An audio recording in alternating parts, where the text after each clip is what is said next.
Marian stirred her tea vigorously with a spoon, though the sugar had long since dissolved. She just needed to do something to keep her hands busy. It always helped when she was nervous. Right now, she was extremely nervous. But how could she be calm? Richard's ex-wife was sitting at the table across from her. Not long ago, she was choosing this table with so much love she wanted to make the family home cozy. Until now, her husband's return from business trips had always been like a small holiday for Marian. She always put on a beautiful dress, cooked his favorite food, and glowed with excitement because she missed her beloved very much. But this time, he didn't call her in advance like he usually did. No. This time he just rang the doorbell, but when she opened the door, she was completely confused for the first few seconds because there was a woman about her age standing behind Richard, and there was a boy of about 10 years old standing next to her, holding her hand. "I'll explain," Richard said, the most trite, stupid, and inappropriate phrase for such a situation. Marian nodded and stepped back, allowing the strangers and her husband into the apartment. She didn't understand what was going on at the time. She thought maybe they were his relatives. Well, they were, in a certain way. Richard and Marian had been married for 6 years but had met the year before. They met in a bookstore. Everything happened just like in the movies. It was a very romantic encounter, a sign of destiny. Marian was trying to get a love novel by her favorite author and could not reach the top shelf. The sales assistants were busy, and it was pointless to wait for their help. But suddenly, she heard a pleasant male voice. "Miss, let me help you. Otherwise, you'll fall down together with this shelf." Marian turned and saw a man in a funny hat. "Thank you so much," she said and smiled at him. Marian clutched the book. She had been waiting for it for a long time. "Do you really read books like that?" The stranger pointed to the book, apparently understanding everything by the pink hearts on the cover. "Yes." "Why do you ask?" Marian asked in surprise. "Just wondering," he shrugged. "I mean, such books are full of lies. Real life is more interesting. The men from the novels couldn't exist in reality. You know, actually, my book preferences are none of your business," Marian replied without a smile. She couldn't stand strangers prying into her private life. So she headed for the cash register. Why did he even bother her with his inappropriate comments? Actually, she was satisfied with the fact that in her life everything was quiet and not as exciting as on the pages of such novels. That's what books are for, to take a break from reality, in which sometimes everything is so predictable and boring. "Miss, I'm sorry." He approached Marian when the cashier was already handing her a bag with the purchase. "I didn't mean to offend you. I wanted to keep the conversation going somehow." "I forgive you," Marian said in a mocking tone, adjusting her scarf. "But you failed." "Failed in what?"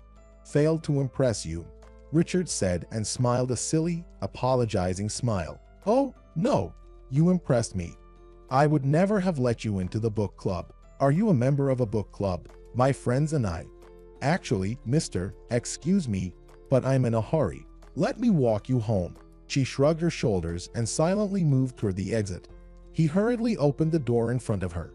She walked out without thanking him and headed towards the bus stop. "Can you give me one more chance?" "Why?" "Because I like you so much." She glanced at him. He's so persistent. What was that supposed to mean? That he's dangerous and she should run to the first bus and get as far away from him as possible? Or, no, that's nonsense. He's just a man who's not very romantic or creative. But that doesn't automatically make him a bad person. She doesn't know him at all. So maybe she should give him a chance. And so she accepted his invitation to have a cup of coffee right now and gave him her phone number. And then, events developed not too quickly, but dynamically. They were learning about each other's lives. He grew up in a single-parent family, but he had always dreamed of a large, friendly family. Richard worked as a manager in the advertising department of a large provider of mobile and internet communications. He had a higher education. Marian liked to listen to his stories more than to talk about herself. But in the case of Richard, everything happened differently. She had to accept the fact that he happened to be an extremely quiet man. He preferred to be silent almost all the time. That day, in the bookstore, he had literally forced himself to talk to the stranger. That's how much he liked her. They didn't talk about books ever again because, as it turned out, he didn't like to read. The only reason he went to the bookstore that day was because his boss had told all the employees to read a book by some sales expert. Meetings with parents on both sides took place one after the other. First, they went to his mom and grandmother, who, unfortunately, was not that old, but wasn't thinking straight and understanding what was going on around her anymore. "You seem very nice to me," Richard's mom said to Marion. "I think you'll understand him, forgive him, and always support him," she added and looked strangely. But Marion ignored it. She decided that Richard's mom was too excited to meet her son's fiancé. As for Marion's parents, they had a very mixed reaction to her choice. "It's impossible to understand if you've met the right person," Mom said. "Years of living together will show everything. But remember that you can always count on our help. I think you should not be in any hurry to get married," her father said. "Take your time. First, try to live together and get to know each other better. Weddings are expensive and stressful. What's the point of it all if you're gonna be divorced in 3 months? Dad, stop it," Marion said indignantly. "What?" He raised his eyebrows. "Your mom was right to say that time will put everything in its place. I remember the story of my great-grandfather's wedding. The wedding was amazing. Great treats, beautiful decorations, and expensive drinks. Because they were in love. Because they couldn't wait to legitimize their relationship. And how do you think it ended? 3 days after the wedding, a strange drunk man showed up. There were still guests there, and the festivities continued. That man climbed up on the table and announced that she was his fiancée and that she was expecting his baby. Everyone rushed to the bride with questions. She lowered her eyes and cried, saying that it was true, that she made a terrible mistake. She wanted to secretly marry my great-grandfather and make him the father of her child. How did it end? The groom and the father of the baby shook hands and left to talk. An hour later, they came back and said there would be no wedding, and he would never even talk to the bride again. Anyway, she left with that man. He seemed to be an alcoholic. But, as they say, you cannot escape your destiny. Marion was not familiar with this page of family history and was very impressed. However, she decided that her situation was completely different. But she would certainly be careful. And if she noticed signs that Richard was cheating on her or anything else, she would not be forgiving and understanding wife. She would immediately make a scandal. So Marion and Richard got married. And then, instead of wasting money on a wedding trip, they decided to invest in buying an apartment with a mortgage. They managed to afford a 2-bedroom apartment in a quiet neighborhood with many playgrounds nearby. Marion was very happy and proud of herself. They didn't wait long to have a baby, and soon their daughter Anne was born. It was happiness for the whole family. "She is so beautiful," Richard's mom said when she first saw her granddaughter. "My son can only have beautiful children. I've always known that." And her mother-in-law looked at Marion in a strange way again. But Marion was completely immersed in her motherhood. She even began to read less, because now every minute of her life was filled with real life. And life went on, year after year. And then, Richard returned from a business trip, and Marion let those strangers in. Richard immediately announced who these people were. Marion felt as if the earth vanished beneath her feet and she was falling into some abyss. It turned out that he had brought his ex-wife and their son home because they had nowhere to live. "No," was the first thing Marion could say when she heard her husband. "No." And she took a step back, looking at her husband and the guests with horror. The woman desperately wanted it all to be nothing but a bad dream. "Wait. Let me explain the situation," Richard said in a guilty voice. "No," she repeated and tried to stop her hysterical laugh. "Excuse me, please," the woman said. "Excuse me, please, can my son sit down somewhere? He's got a fever, he's sick, a cold." Marion opened her mouth in surprise. In fact, a moment ago she was going to kick them out of the apartment. But now, "Let's go into the living room," she said. "Here, let him lie down on the couch. Do you need antipyretics?" "Thank you, I have medicine." The woman reached into her bag. "I'll get some water," Marion said, hesitated, and added cautiously, "Or would juice be better? There's also a vitamin berry drink." "What would be better?" "Thank you very much. A vitamin drink, if possible." "Okay, wait a minute." Marion nodded. "And stop thanking me every minute," she added sharply. "I haven't done you any good yet." Richard was waiting for her in the kitchen. I should have told you everything earlier, but it's just a mistake of my youth. You know, he lowered his eyes, and Marion grimaced. Now her husband reminded her of some kind of a clown who tried to please the audience with his awkward behavior. Yes, you know, that would be nice to know that my husband, the father of my child, already has another family. We're not a family. We tried. It didn't work. It actually worked. You even succeeded in having a baby together. A byproduct of cohabitation. Marion said the last words and immediately gave herself a mental slap for being rude to the innocent child. So why didn't you tell me before? I thought if you found out, you'd leave me. But I didn't leave them to their fate. I helped financially, not official child support, huh? Yay, not official. I persuaded Helen not to file for child support, and I transferred them some money from time to time.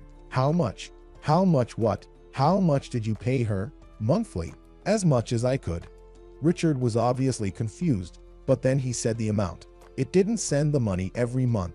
Moreover, we had a wedding, and then Anne was born. Yes, I transferred money to my ex-wife sometimes, but only when I could. But I always spent most of the money on the needs of our family and our daughter. Marion silently poured the drink, took it to the child, and returned. She had been cooking dinner before her husband returned, and now she suddenly realized that she had to turn off the oven. Marion replayed Richard's answer once again in her head, and she remembered how many beautiful gestures he had made.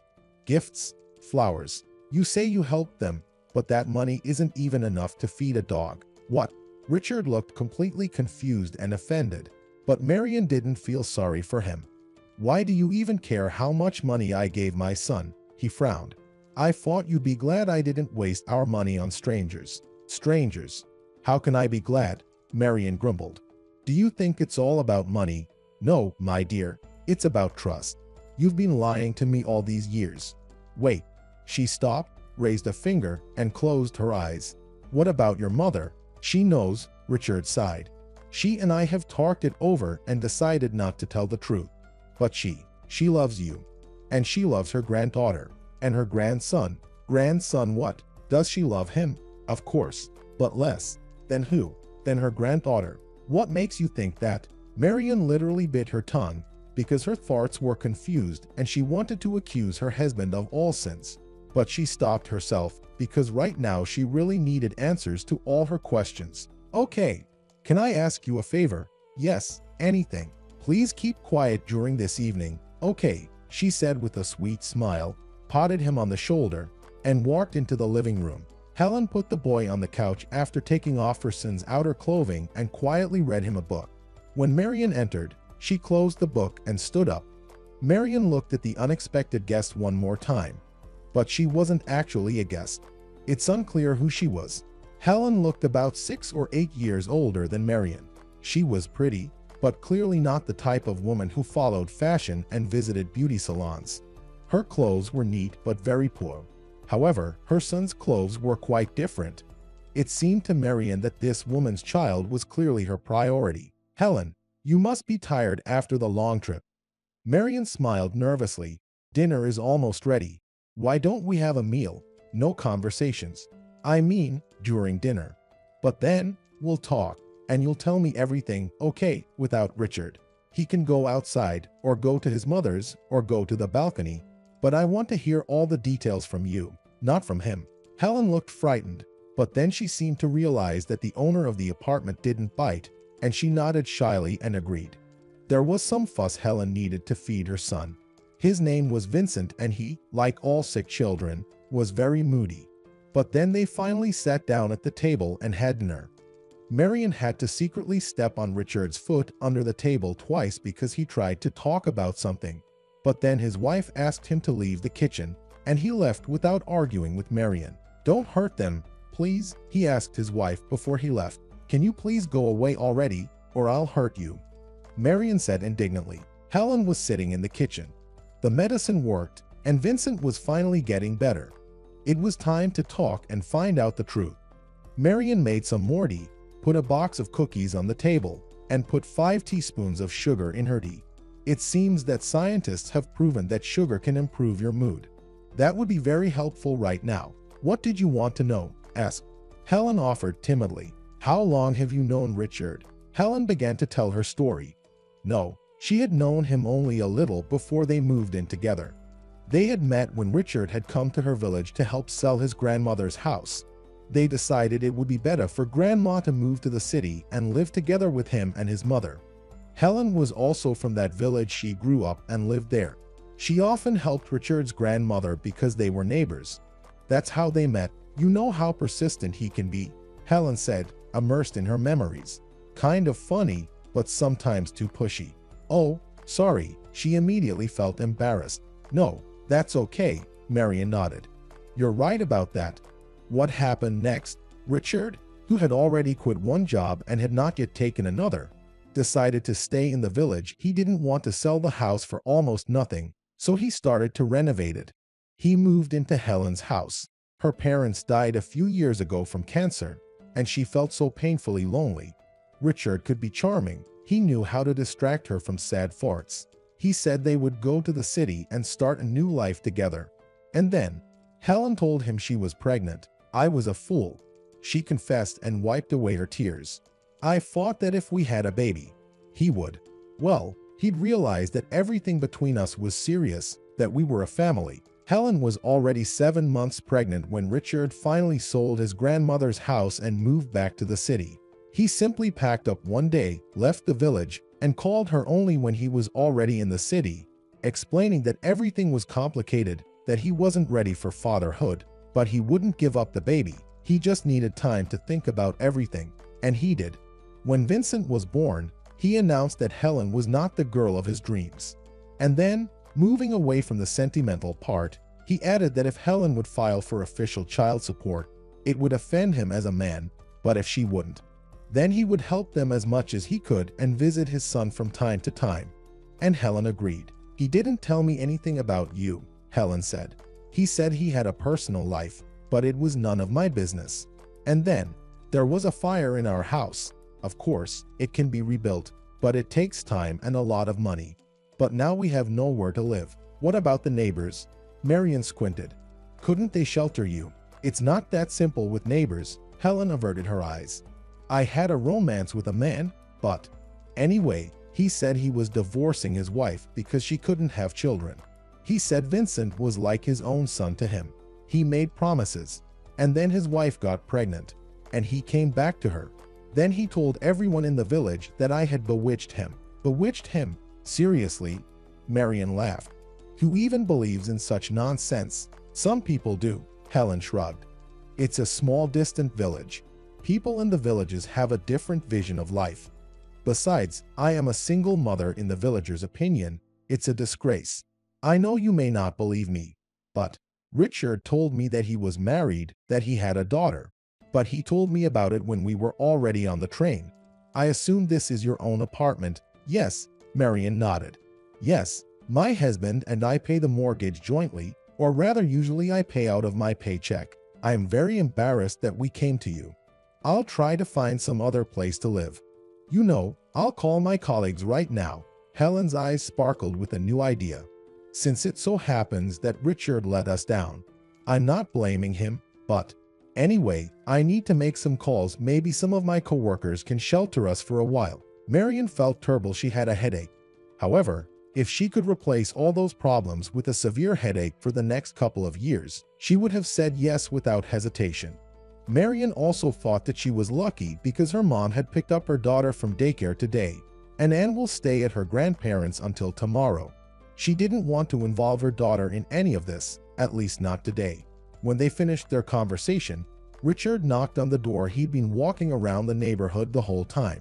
So, what's decided? He asked cheerfully. What did I tell you? Marion looked at him angrily. When you were leaving. I don't. I told you to shut up.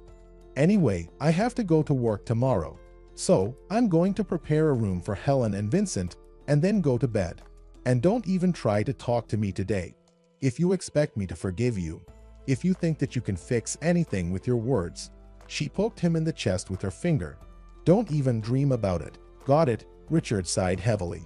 Have you told your parents already? No, and it's none of your business when and how I am going to tell them about it. Marion replied. In the morning, While making breakfast for 4, Marion fought a lot. Technically, Richard had not cheated on her, it had happened before they met, but he had done a terrible thing. And most importantly, he pretended to be a victim of circumstances.